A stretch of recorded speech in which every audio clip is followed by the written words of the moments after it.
Masuk di dalam gereja juga tidak menjadi jaminan kalau Anda tidak pernah menerima Tuhan. Salah satu dari hukum rohani yang saya sampaikan di kebaktian 1 adalah Anda dan saya, kita semua harus menerima Yesus sebagai Tuhan dan Juru Selamat secara pribadi. Gak bisa ikut-ikutan. Ikut Tuhan tuh gak bisa ikut-ikutan, sungguhan. Kita bisa rame-rame ke gereja, setiap orang akan ditantang oleh Roh Kudus. Setiap orang harus mengambil langkah imannya. Karena itu baptisan gak bisa diwakili. Waktu saya dibaptis dulu, 31 tahun lalu, saya gak masuk ke dalam, saya gak di kolam sih, saya dibaptis itu di sebuah danau di Kanada, dingin, September itu. Waktu saya masuk ke dalam air, saya gak dibaptis mewakili ayah ibu saya, mewakili saudara-saudara saya, enggak.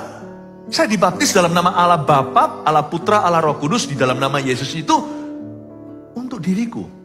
Setelah itu timbul kesadaran untuk mendoakan sisa keluargaku yang belum dalam Tuhan. Karena orang yang menyerahkan tahtanya kepada Tuhan, Tuhan pasti akan menggerakkan.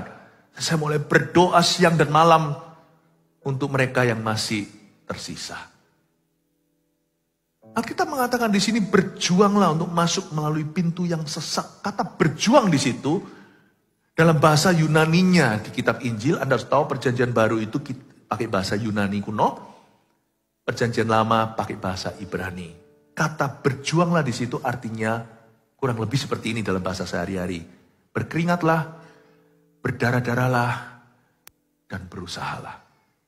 Ini bukan berarti kita berusaha untuk diselamatkan oleh perbuatan baik kita. Tadi di kebaktian pertama saya sudah jelaskan bahwa yang namanya amal sosial manusia, namanya kesalehan manusia, yang namanya perbuatan baik itu nggak bisa nyampe, nggak bisa menjembatani jurang kebinasaan. Yang disebut berjuanglah untuk masuk melalui pintu yang sesak itu, meskipun keselamatan itu diberikan secara cuma-cuma, tapi pertobatan itu harus kita alami. Nggak ada orang itu bisa, nggak sengaja aku masuk ke sorga. Kebetulan aku kenal Tuhan. Kita harus berjuang. Bukan untuk membeli keselamatan. Keselamatan itu diberikan cuma-cuma. Free gift. Makanya kasih karunia. Anda bahkan tidak berkeringat. Yesus yang berpeluh darah di Getsemani.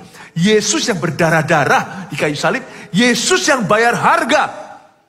Kita diselamatkan itu tinggal diselamatkan. Makanya pakai kata yang pasif.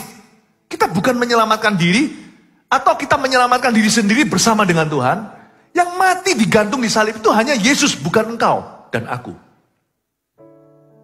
Kita tinggal diselamatkan. Tetapi yang namanya berjuang di sini itu pertobatan dan keputusan.